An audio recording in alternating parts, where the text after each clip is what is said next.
Vous le savez sans doute, mais les besoins modernes comme l'aviation ou le médical utilisent des pièces aux technologies toujours plus sophistiquées et aux géométries toujours plus complexes. C'est ainsi qu'arrive une technologie qui ouvre d'excitantes nouvelles possibilités, la fabrication additive, également appelée impression 3D. On l'appelle fabrication additive car elle implique l'ajout de matière, contrairement à l'usinage traditionnel qui lui nécessite de retirer de la matière. Et nous allons voir que tous ces process impliquent toute une chaîne de compétences qui ne se limite pas à appuyer sur le bouton d'une imprimante. Une imprimante 3D, c'est un peu ce qu'a reçu votre petit-neveu à Noël. D'abord, des ingénieurs conçoivent un modèle sur PC, puis ils préparent ces données pour les imprimer en 3 dimensions, en déposant de la matière, couche après couche. Mais la comparaison avec l'imprimante de votre petit-neveu s'arrête ici.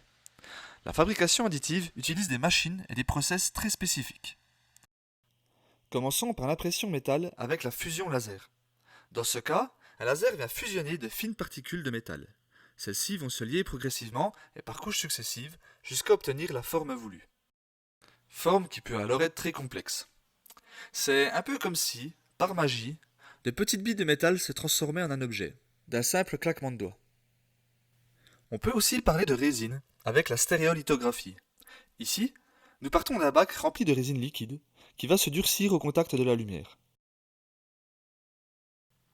Il suffit alors de projeter la forme de chacune des couches, les unes après les autres, pour recréer un volume. On pourrait vous parler de nombreux autres procédés et applications.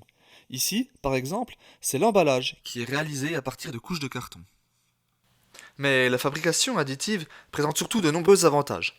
Tout d'abord, puisque l'on fabrique les sous-ensembles en une seule fois, on limite les manipulations et les assemblages. Les pièces sont alors plus légères et peuvent avoir de nouvelles fonctions, comme ce frein par exemple, monté en série sur les Bugatti. De plus, outre la création de pièces sur mesure, les temps de développement sont réduits. On a donc plus d'agilité pour obtenir des prototypes beaucoup plus rapidement. N'oubliez pas également que l'on consomme l'exacte quantité de matière. On a donc moins de stock à gérer, ce qui réduit considérablement la facture énergétique, aidant ainsi à préserver l'environnement.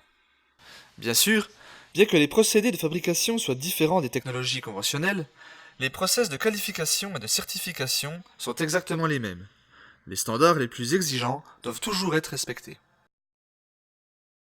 Et voilà, vous savez tout, ou presque. Souvenez-vous que la fabrication additive ouvre de nouvelles possibilités.